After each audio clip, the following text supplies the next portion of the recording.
tener como invitado al señor Juan Carlos Sanz Briz. Él es hijo de un justo entre las naciones, un señor maravilloso que se le llamó el Ángel de Budapest, el señor Ángel Sanz Briz. El señor salvó a 5.000 personas, pero yo quisiera mejor cederle la palabra a Juan Carlos, que nos cuente todo lo que nos tiene que contar, pero sin antes quiero agradecer a Badajoz por habernos invitado para compartir con ustedes esta experiencia tan maravillosa. Agradecemos también mucho a Judy Stern, que tuvo la suerte, la maravillosa idea de contactar a Juan Carlos. Y bueno, pues los dejo en compañía de él y nuevamente muchísimas gracias. Gracias. Y fue destinado como segundo de a bordo a la Embajada de España en Hungría. Estaba recién casado, acababa de tener su primera hija y de hecho mi hermana Paloma, su segunda hija, estaba ya de camino. Budapest en aquella época era un sitio tremendamente agradable porque a pesar de que Hungría era aliada de Alemania en la Segunda Guerra Mundial, pues Hungría prácticamente permaneció al margen de la guerra y entonces era una ciudad que, contrariamente a lo que pasaba en el resto de Europa, era una ciudad pues pacífica, muy bonita y una vida muy agradable, no estaba en mitad de la guerra. Esto cambió en marzo de 1944, cuando Hitler, ya perdiendo la guerra, porque ya estamos al final de la Segunda Guerra Mundial, cuando Hitler decide invadir Hungría con dos propósitos. Desafortunadamente, seguir con la exterminación del pueblo judío y segundo, intentar parar las tropas soviéticas que ya estaban camino hacia Alemania, ¿no? Entonces, en aquella época teníamos de jefe de Estado al general Franco, que acababa de acabar la guerra civil y de ganar la guerra civil. El general Franco gana la guerra civil en parte porque tanto Hitler como Mussolini le apoyan con tropas y sobre todo armamento Hitler. Hitler probó el armamento que después se utilizaría en la Segunda Guerra Mundial, lo probó desafortunadamente en España y no sé si os acordáis un cuadro de Picasso muy famoso que es Guernica. Bueno, pues Guernica básicamente trata de representar los horrores de la guerra con unas bombas que Hitler estaba probando con los vascos en este caso particular. Entonces, en la Embajada de España había un embajador y otro diplomático que era mi padre, de nuevo pues una persona recién ingresada en la carrera diplomática con muy poca experiencia. Franco decide llamar al embajador a España porque era una forma de no reconocer el nuevo gobierno títere que Hitler había puesto a cargo de Hungría. Entonces Franco no lo quiso reconocer y de repente mi padre se encuentra con la tesitura que es el responsable de la Embajada de España en Hungría y que a pesar de su falta de experiencia pues tiene que actuar como tal. Empiezan inmediatamente después de la invasión, que fue en marzo. Perdón, Sí. ¿qué edad tenía tu padre? Bueno, pues cuando llega destinado 32, pero cuando se convierte en el encargado de negocios 34 años. O sea, era una persona muy joven. Entonces, nada más invadir Hitler Hungría, le pide a Eichmann que supervise toda la deportación a los campos de exterminio de los judíos, con lo cual Hungría se vuelve un sitio absolutamente horroroso. Y mi padre, al comprobar los tremendos abusos, injusticias, asesinatos sumarios, deportaciones masivas a los campos de exterminio, se pone en contacto con sus superiores, con el Ministerio de Asuntos Exteriores, y pide instrucciones sobre cómo actuar. Entonces ahí volvemos al personaje de Franco. Franco era una persona gallega. Cuando uno cuando ves a un gallego en una escalera nunca sabes si sube o si baja. Entonces tenía un problema Franco, y es que, por un lado, le debía a Hitler el que le hubiera ayudado durante la guerra civil, proporcionándole armamento y soldados, pero por otro lado veía que Hitler estaba perdiendo la guerra y entonces se quería hacer amigo más bien del bando aliado, ¿no? para que su amistad con Hitler pues no le perjudicara en el futuro a España. Entonces, pues hizo lo que pasa cuando alguien no se define, que es que no contestan. No contestan, entonces no te dicen ni que sí ni que no. Entonces mi padre hizo una cosa que en España lo llamamos que tomó la callada por respuesta. Es decir, que si no te han dicho ni que sí ni que no, es que puedes hacer algo. Entonces decidió realizar los máximos esfuerzos para salvar al mayor número posible de judíos. Entonces, ¿qué es lo que hizo? Pues lo primero que hizo es que se fue a ver a las autoridades húngaras, títeres, pero eran húngaras, por supuesto con los nazis al lado, pero digo, pues había un gobierno húngaro que era el que mandaba en el país. Se fue a ver a las autoridades húngaras y les pidió, se quejó por lo que estaba ocurriendo con la comunidad judía, se quejó amargamente. Y las autoridades húngaras le dijeron, oye, aquí todo el mundo se queja de lo que está ocurriendo con los judíos, pero nadie se queja de lo que están haciendo los soviéticos con el pueblo húngaro al estar invadiendo Hungría. Y entonces mi padre, que tenía bastante mano izquierda, dijo, tiene usted toda la razón, eso también es una injusticia y yo le voy a dar un donativo para ayudar a estas personas que están sufriendo, húngaros, que están sufriendo por parte de los soviéticos. Y se lo metió en el bolsillo a este señor, que era un señor importante. Poco después, este señor le da el permiso para que expida 200 pasaportes a sefarditas residentes en Hungría, sefarditas húngaros. Y Perdón, ¿por qué no sefarditas? Porque, ahora te explico, claro, porque es que existía un decreto ley de 1924 mediante el cual, cuando cae el Imperio Otomano, mediante el cual los sefarditas, por haber sido personas expulsados y personas, sobre todo personas que durante muchísimos siglos vivieron en la península ibérica, pues tenían derecho a obtener la nacionalidad española. Es más, recientemente, hace un año, se ha hecho una ley del mismo principio. Y entonces, cuando mi padre alega que existe esa ley que le permite expedir pasaportes a los sefarditas en el año 1944, la ley no existía, o sea, mintió. Pero afortunadamente, sí, pero afortunadamente nadie en el aparato húngaro ni aparato nazi se fueron a comprobar si la ley estaba vigente o no.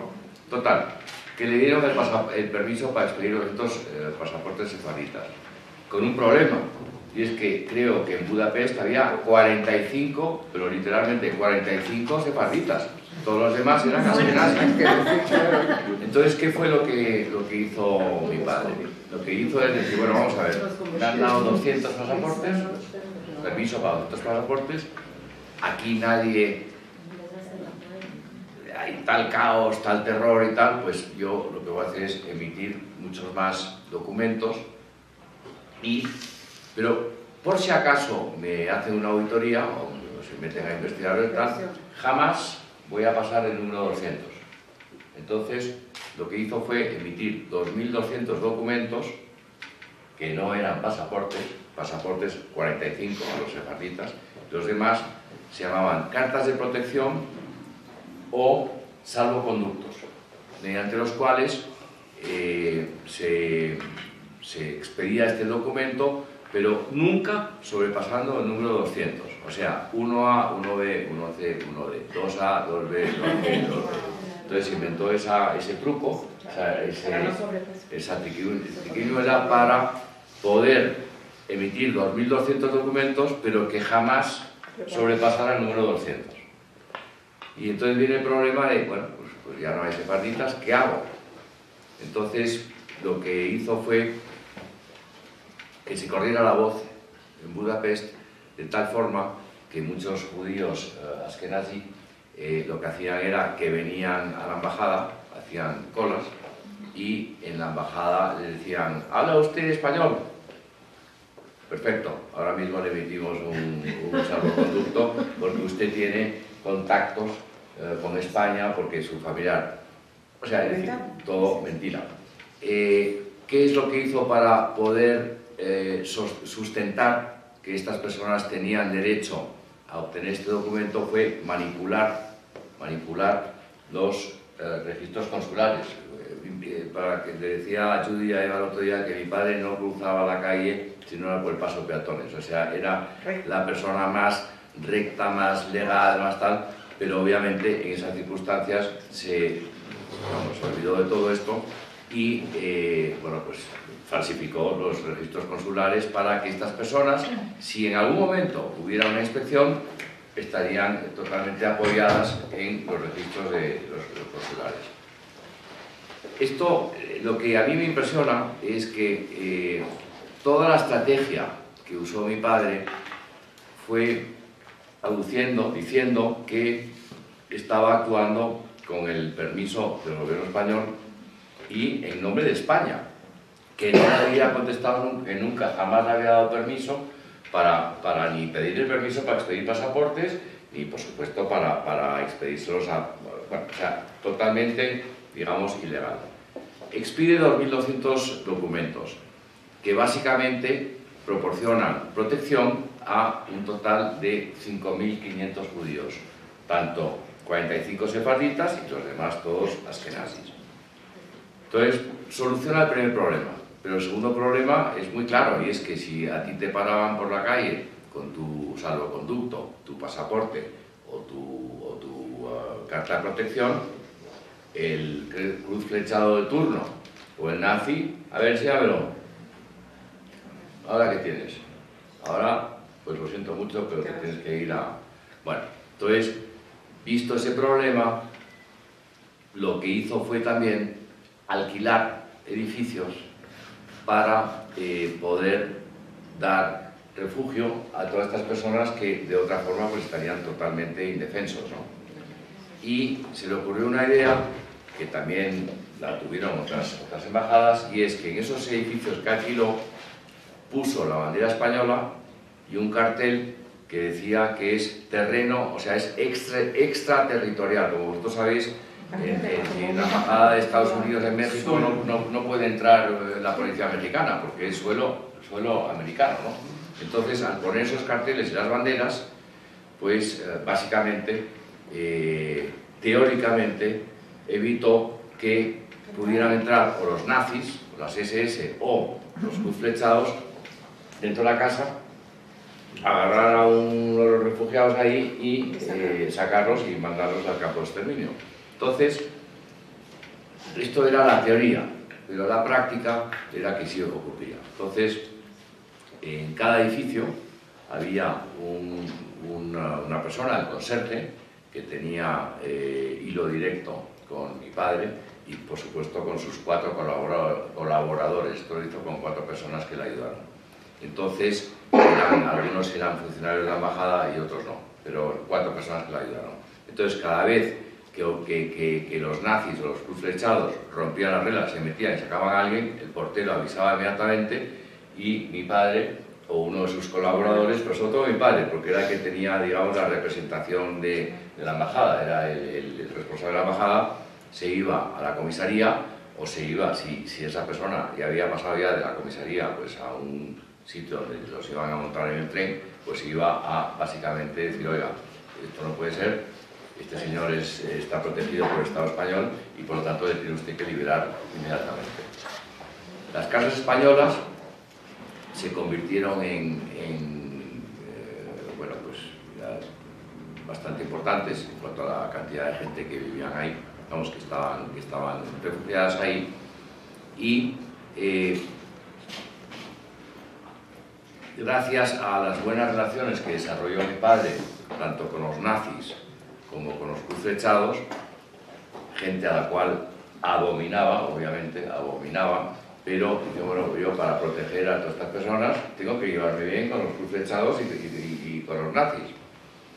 Y de vez en cuando veía personalmente a Eichmann. Se iba a hablar con Eichmann y decía, oye, estas casas son españolas, o sea, aquí no podéis entrar, no puede entrar tu gente. Y acuérdate que España, que Franco, cuando Hitler intentó invadir Rusia, vamos, la Unión Soviética, mandó una división que costaba con 50.000 soldados que lucharon del lado de Hitler. Fueron personas españolas que durante la guerra civil no pudieron luchar del lado de Franco y para ganar mérito dijeron, bueno, pues vamos a luchar del lado de Hitler para invadir Rusia. Y entonces el argumento de mi padre era, tienes que respetar, y a todos los demás nazis, tenéis que respetar las casas españolas porque Franco, España, es un aliado de Hitler, con lo cual tenía un argumento que era muy válido y que por lo menos, afortunadamente, lo respetaron. Eso era lo importante, que ese argumento se respetó.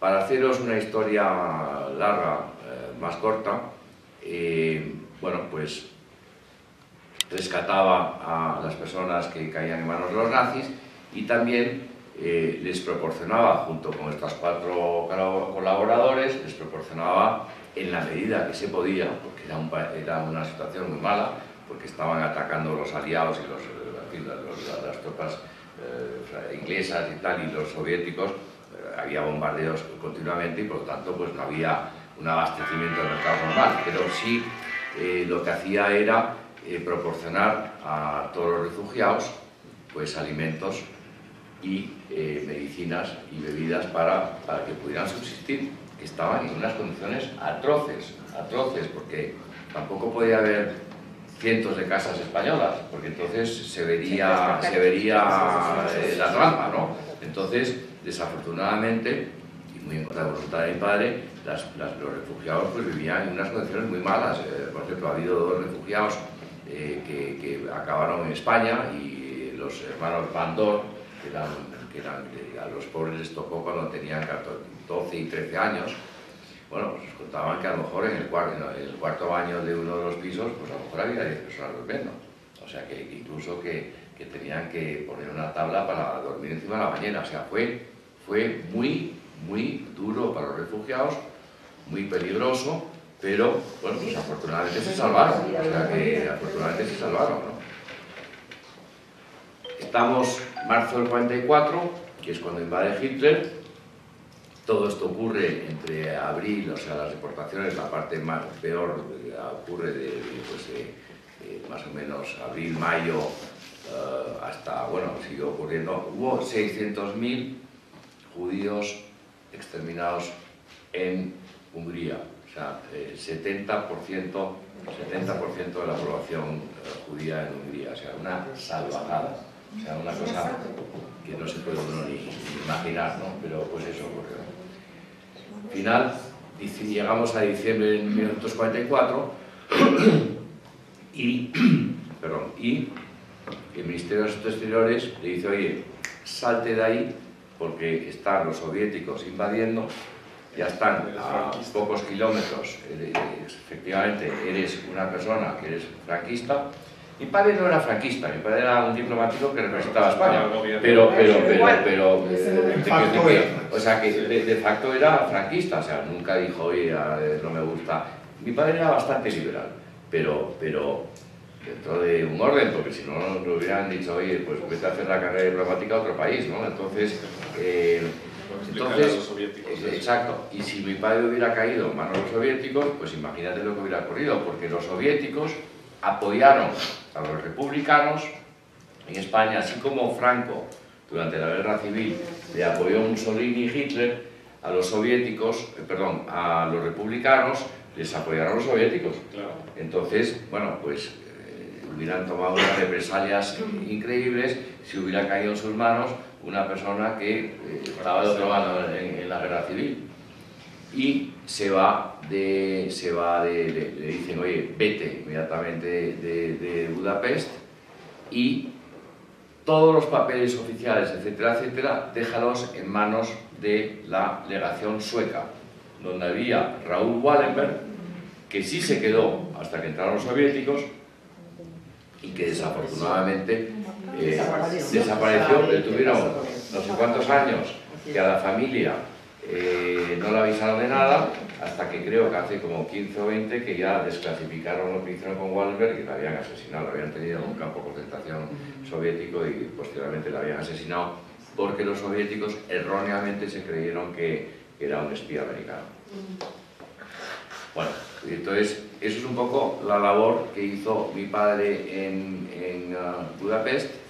Se calcula que, bueno, pues que entre descendientes salvados y descendientes de los salvados, pues que puede haber como 40.000 o 50.000 personas que viven hoy en día, ¿no?